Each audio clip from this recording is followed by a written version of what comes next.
Hello, everybody. Welcome to the Business Spotlight. I'm Scott McMeans with Action Coach, and today I'm with Adam Zimmerman of Design House. Interesting storyline, interesting business. This is a digital circular that is an engaging platform that allows for a unique distribution system for his clients. That's the snippet. Okay. What I'm going to do is turn the microphone and the camera over to Adam so we can explain a little bit about what Design House is and his story and how we got here. So, Adam, the microphone and the camera are yours, sir. Introduce yourself and tell us your story. It's good to have you here this morning, Scott. Thanks for having me, obviously, on the podcast. My story goes back many years. So I went to school for actually graphic design and photography.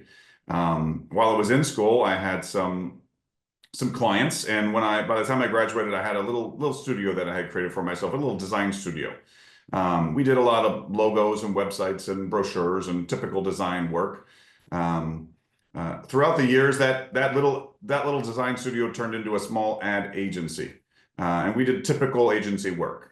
We had ended up working with a lot of retail marketing efforts, so retailers trying to drive sales in stores. And a lot of the work we were doing was media buying and digital content creation. At one point, we had a large number of hardware stores, specifically Ace hardware stores, that we were working with.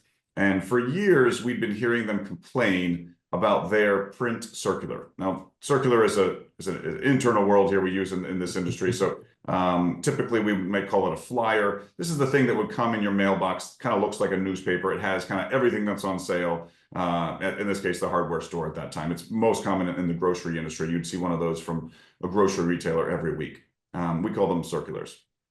So these Ace store owners would complain about their circulars, and they'd say, hey, we can't really modify what corporate creates, and who reads these things anymore? Is it really worth the investment? And at the time, certainly it was the largest investment they all were making in their advertising budget. So just hearing that in the back of our minds for years, we kind of always had thought there's got to be a digital solution to this, but we could never quite figure out exactly what that would be. At the end of 2018, we had this aha moment, and we realized it kind of just came to us exactly what we needed to create as far as this digital circular experience is concerned. How is it created and published, and how do we get traffic to it? And we built a system within just a couple of months and launched it at an Ace Hardware show in early 2019. It was a huge success. It grew very rapidly. We started bringing large numbers of stores on the platform.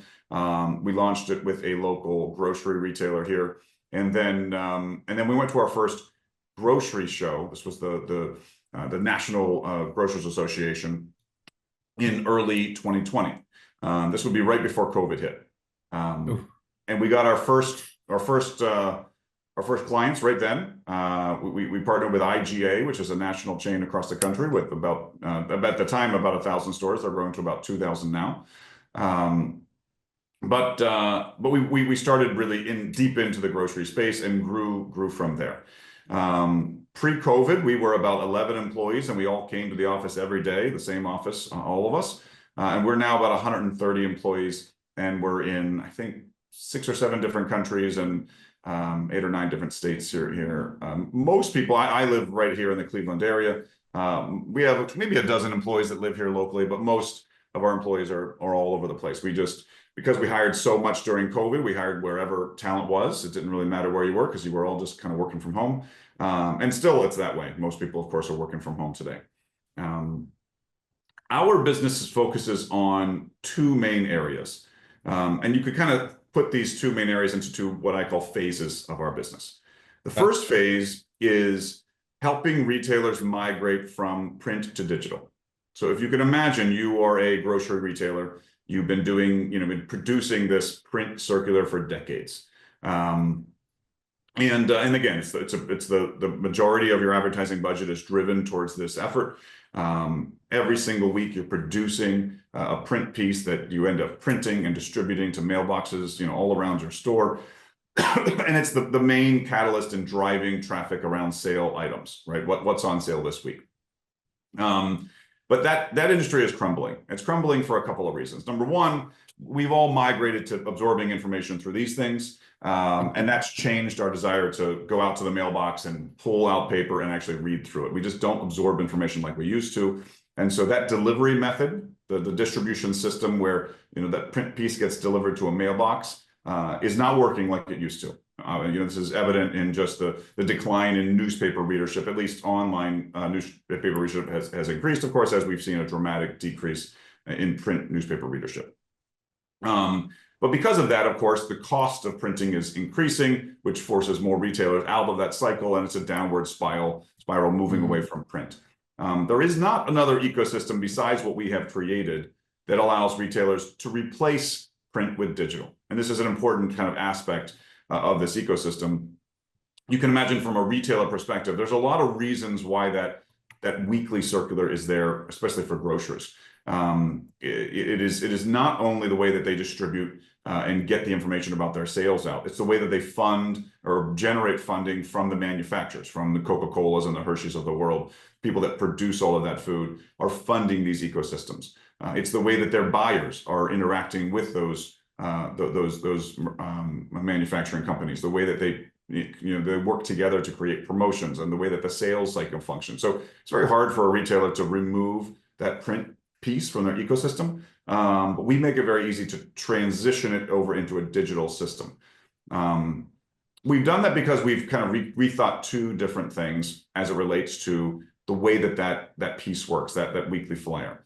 The first is a user experience. So if you can imagine, digital circulars, digital weekly flyers have been around for decades. They're as old as the internet is. In 2020, you had someone who said, hey, I have a website over here. No one really comes to it.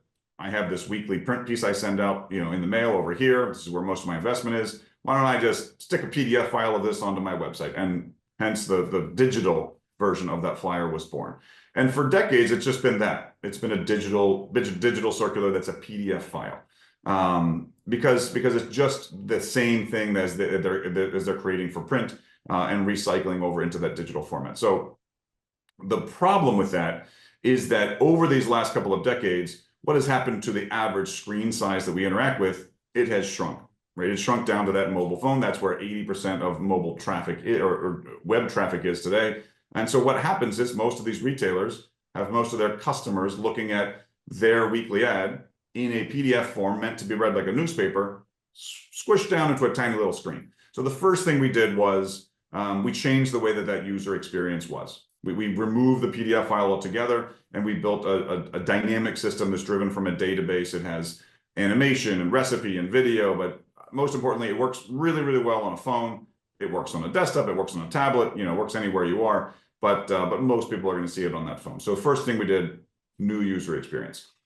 The second thing we did was we created a distribution system. So if you can think about how, from a retailer's perspective, they've been distributing fairly effectively the print circular for many decades.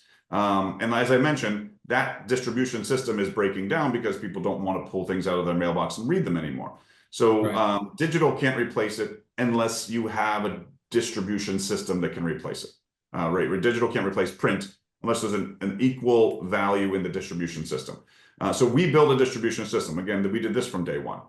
It is based in programmatic media. Programmatic media is just a fancy way of saying we're buying media in apps and websites targeting specific individuals, driving traffic back to that circular and following it to the store. Specifically, we target our clients' customers and their competitors' customers.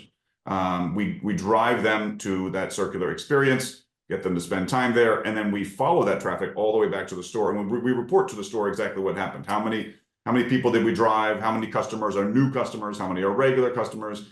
Of the new customers, how many came from competitor A versus competitor B versus competitor C? It's a huge amount of data that we can deliver back to the retailer every week to help them understand how their circular is working and what kind of things they need to do to continue to improve it. So that what I've just described is phase one of our company, right? This transition that we are forcing or helping retailers through as they migrate away from print and into a digital ecosystem. But the second thing that we're doing is really what we're focused on right now, and this is kind of this phase two of our company. And this revolves around another huge transition that's happening in the advertising world, and that is retail media. So retail media, just to help anyone who doesn't understand what that is, traditional media is the purchase of advertising, some sort of advertising medium through a third party resource. So I may be a company and I say I want to buy some radio ads to bring awareness to whatever I'm doing. That is traditional media. Retail media is where a company wants to invest in a retailer-owned ecosystem. And the best way to describe this is, take two large companies like Coca-Cola and Kroger. Coca-Cola, one of the largest manufacturers here, and Kroger, one of the largest grocers. Well, Kroger has a captive audience, right? They have millions of people every day coming to their websites. They have people coming to their stores every day. They have people coming, shopping e-commerce on their app and, online. And so that's a captive audience. Coca-Cola wants to be in front of that captive audience, and they want to be as close to the purchase as they can be, right? And the best way to describe retail media is, I'm walking down the aisle and I see a sign in my store, in this case for Coca-Cola, and maybe it steers me towards buying Coke instead of Pepsi. Well, that is retail media. Coke would pay for that sign. No different than buying a billboard on the highway or a radio ad or anything else. But in this case, they're paying Kroger, and Kroger is delivering on that campaign. Now, the best retail media campaigns are the ones that can produce analytical reporting to show, in this case, Coca-Cola, the return on their investment. So yeah, Coca-Cola is going to invest X dollars in signs throughout the stores, and then Kroger is going to tell them how that helped to lift their sales in their stores. And that is a relationship that is incredibly powerful. Retail media is a fairly new industry, or really, Amazon's been doing it for a couple of decades here, but they really were way ahead of the curve. Traditional retailers really only in this 3 years or so, and but it's changed the game in the retail space for sure. Retailers across the country are trying to find ways to basically monetize their own networks for the purpose of retail media, to bring investment from manufacturers. So what we realized a couple of years ago is that our ecosystem is just perfect for this. Basically, the foundation that we have laid is absolutely perfect to allow a manufacturer to invest in retail media in our ecosystem. And the reason is that we can aggregate all of our retailers into one large ecosystem, and we can allow, we'll just stick on with Coca-Cola, we'll allow Coca-Cola to advertise to all the regular customers of all of those retailers. Right? And that brings dollars down from the manufacturer to the retailers. And a lot of the retailers we work with aren't large enough. They aren't large like Kroger, right? They're not going to have the voice and the connection to large companies like Coca-Cola to get that. They might be buying their product through intermediaries, like a wholesaler in between that does their distribution for them. So they're kind of missing that direct relationship with the manufacturer, which means they're missing the potential to generate retail media revenue. So we aggregate thousands and thousands. We have about 20,000 grocery stores in our system today. And we have a team of people that go out and sell to the Coca-Cola and Hershey and Procter & Gamble's of the world that bring those messages down, pumping dollars into these ecosystems that we've created for the retailer, but in the end, driving incremental traffic to the stores and lifting sales for, in this case, the manufacturer. So that is our world. I know that was a long explanation for a short question, but we've really tried to be a disruptor in two areas. One is in this print to digital transition, and the other is in this emerging retail media space. Fantastic. I really appreciate you taking us down this pathway. And a couple of things that I want to just clarify, because I think it's important, is again, we try to talk a lot about on this program, the lessons or the challenges that somebody can take from the conversations that we have. And a couple of things really spoke to me. One, when you talked about, you went from 11 to 130 employees, mainly came into the office, and now they're all over the world because of COVID. You had to do what you had to do. But my point on this is, talent is where it is. You go and find it and employ it because it meets what you're trying to get done as a business. So regardless of where the talent is, go find it because it's there to build the company you want. Again, you grew by more than tenfold in a time when most people were trying to close their doors or protect themselves. And you saw an opportunity to say, I don't care where the talent is. If it's good enough, I want it on my team. So I appreciate that. The other one, which is what you just described in your two areas that you're really focusing on in the ecosystem disruption, and that is wherever you find the niche, you found it, develop it, and ultimately expand it so it can be bigger and more prominent for other people to take advantage of. And then subsequently in that, what I wrote down is you give a retailer a chance to increase their sales by lowering the amount of money they spend on their dollars for either retail media being a revenue stream for them or easier access to manufacturers, because it's cheaper to go through you than it would be to go through a wholesaler, then go to the manufacturer. So there's a straight line that makes it easier for a local grocery store to get after a major brand or manufacturer to get their product into their store. So I get an increase in my sales and I don't have to spend as much money as the traditional methods would allow. That is finding the niche, developing, disrupting, and then expanding it as best you can. And these are the things that business owners really need to pay attention to. These are the things that make a business, an entrepreneur, more accessible and more attractive to their clientele because they're doing things differently. But the one thing that you made comment to again is the user experience is the key. That's the vital component here. Is at every turn you've made comment that you make it easier for the user experience to be improved. You make it better when the client works with you because you have these different tools and methodologies. And that's what I think really comes through on this, is people need to understand when you get a chance to disrupt, take it because somebody else might. And if you're doing it the way you want to do it, you can kind of control the narrative. Am I right? It's a good point, Scott. And honestly, I think a lot about, we talk about being a disruptor. Disrupting an industry requires vision. It's something that I think about a lot over here, is that the difference between what we do and what a lot of other companies do is that we have this ability to see where things are going and to position our company properly, to basically benefit from whatever that is. And this is, I would have certainly used to think this is highly normal or incredibly normal, but it's not. It's highly unusual. Most people fix problems by putting band-aids on them or incrementally making something that already exists better, right? Take an existing thing and just make it a little bit better and a little bit better and a little bit better. And over the years, that thing morphs and changes with small incremental changes. But vision allows you to kind of break that down and say, hey, why do we need this thing like this? What if we started from scratch today? What would it look like?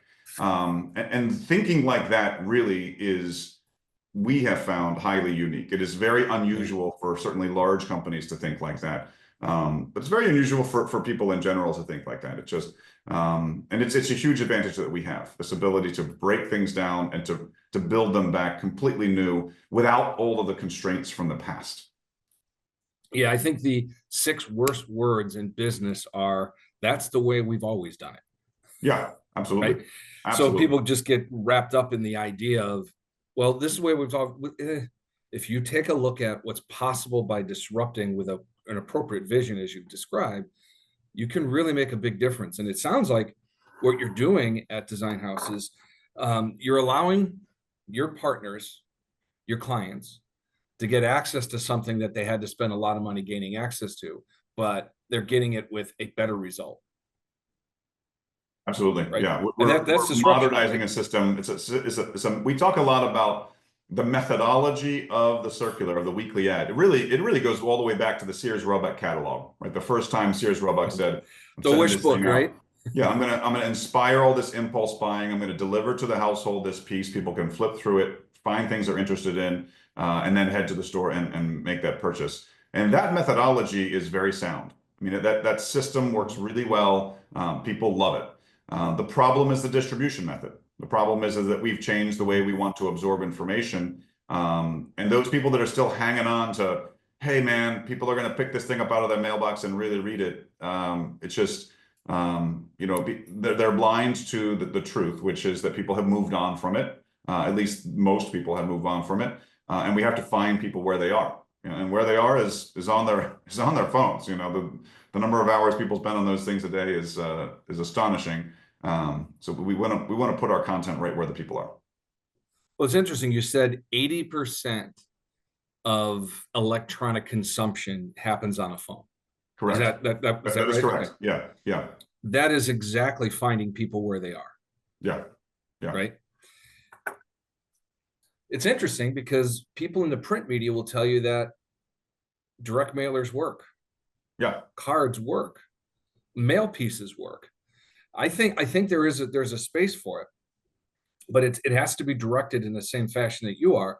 The challenge is when you're talking to grocery stores, they have thousands of products.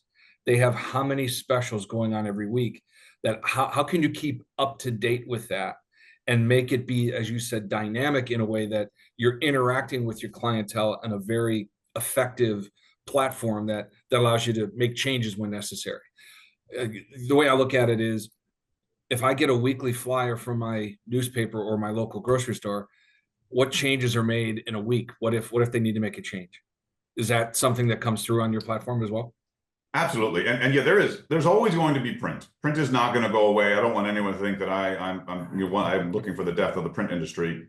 There is a need for print in a lot of different places. What we are helping to eradicate is the mass bulk mailing kind of content. It's that is that where retailers are finding that they're not returning on their investment. It's an incredibly expensive venture. Imagine if, for every 100 pieces of print you sent out, only 2 people read it, right? It means that 98% of your investment is just wasted. You've got to get a lot of return on the investment from those 2 people that are reading that thing to generate Yeah. enough profit, to make it work. And especially in the grocery industry, margins are incredibly thin. It's very hard to do that. There are exceptions to that rule, and even in the grocery space, think about like a Costco. Costco has personal information on 100% of their customers. They know the purchase history on 100% of their customers. And so they can very easily say, well, I'm going to take my best customers and I'm going to mail them a piece directly to their house. And every single person that receives this is someone who shops at Costco every single week. Right. That's a high value piece because they're putting exactly what they want to, delivering it to who they want it to, as opposed to, a random grocery store in a town with a bunch of other grocery stores around, and they're distributing it to all the mailboxes in the area. Well, most of those people don't shop you. And it used to be that people would take a piece of a circular out of a mailbox for a store they don't normally shop and look through it to try to find a deal to head over to that new store. It was a conquesting tool that customers bought into and retailers utilized. And that's unusual. People Yeah. will sometimes read these circulars today, but almost always they're reading the circular for the place that they normally shop. They're not performing that action that they used to, where they're pulling in 3 or 4 of these things and building a shopping list and then shopping around to a couple different places. It's just, we just don't have No, the time I to do think that. that those days are gone. Yeah, Correct. as far as going to different spots. I wanted to go back to some of the challenges that you may have faced as a business owner and a guy leading 130 employees across the globe. What kind of challenges are you facing that somebody could learn from? I mean, I would imagine different people across the country, across the globe, different cultures, different time zones. There's a lot of logistics that need to be managed appropriately. Is that a challenge that you face, or is there something else that is more pressing? I have a business partner, and he and I, when COVID hit, we thought we were done because well, first we thought it was only going to be a week or 2, like the rest of us. We didn't think it was going to last that Yeah. long. But really, what we thought was everyone needs to work from home for a while, and we're going to accomplish nothing. That's what we thought. And the reason why is, back when we came to the office every day, if someone said, hey, tomorrow I have a dentist appointment at 11 in the morning. Do you mind if I just work from home a little bit before the appointment? And then when I get back, I'll work in the afternoon from home as well. I live 40 minutes away, so it'll be more efficient for me to do that. Otherwise, I'm doing, all this driving. And we'd say, that's great, do that. And they would get nothing done, like all day long. It was just kind of like, it was almost like a free pass, like schedule your appointment for 11 or 12 or 1 so that you could easily get out of a full day of work. And it's just kind of how it was. And so we thought that's how it was going to be every day, right? Because that was our experience, was you didn't get anything done when you worked from home. But we were dead wrong. It was the exact opposite. Our productivity increased substantially, I would say by 20% or so.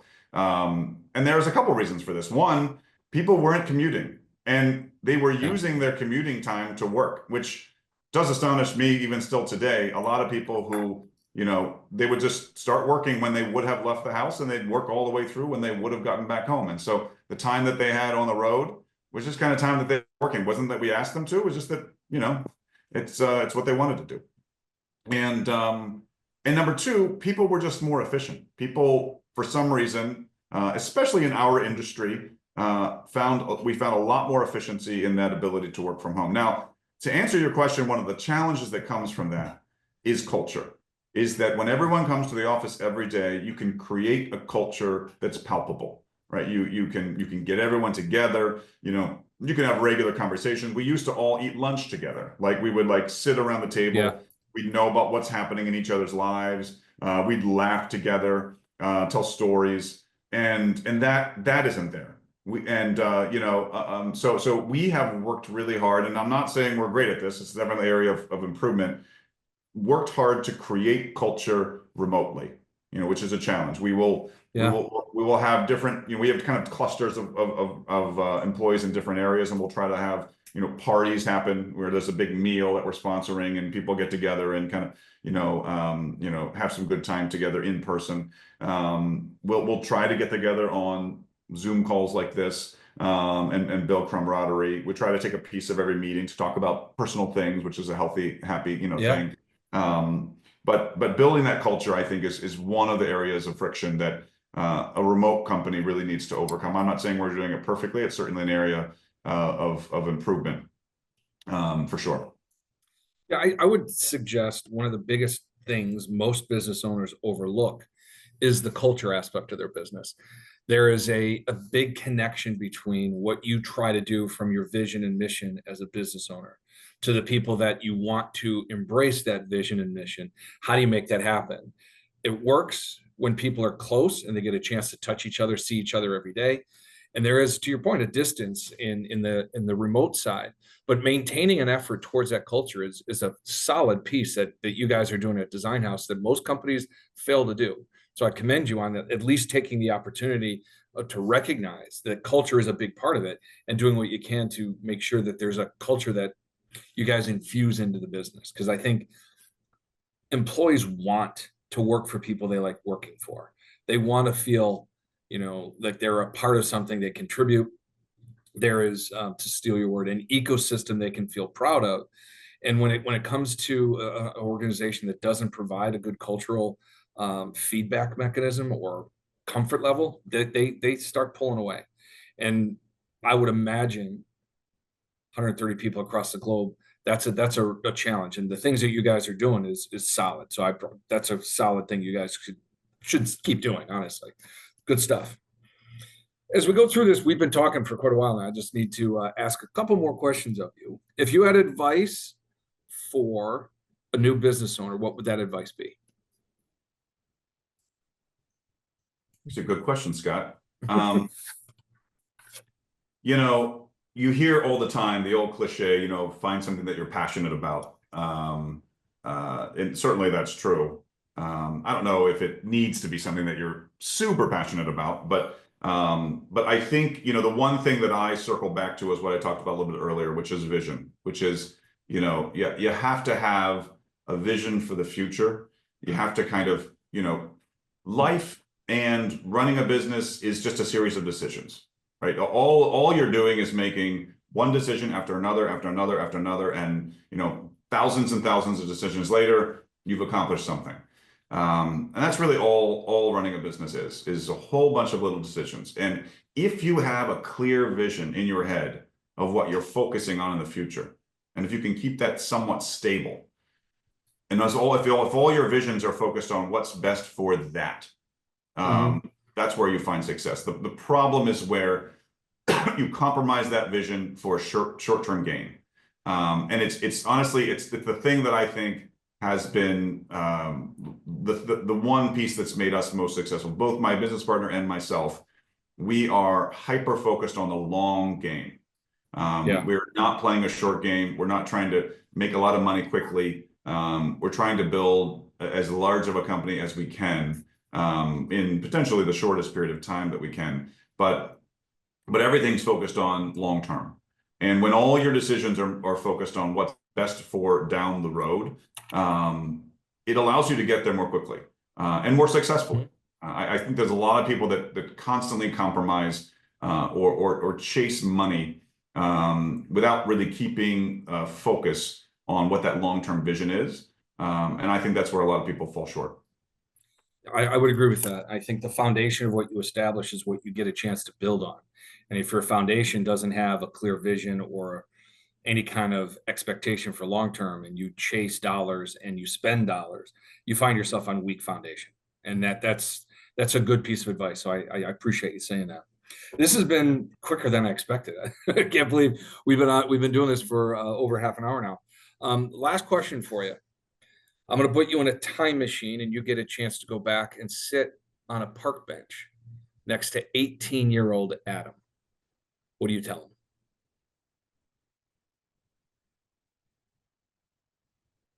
You know, I 18-year-old Adam was reasonably immature, but that by the time I hit 20, I was incredibly mature. I had my first child, um, uh, when I was 21, and it just brought me way down. I never really had a wild 20s running around. I actually had 6 kids before I was 30, and I have 7 kids now, and they are my life, for sure, and the reason that I do all of the things that I do. Love it. The thing that I think has been most helpful for me when I think about 18-year-old Adam, is, or at least an idea or a vision that I had back then that I still live with today.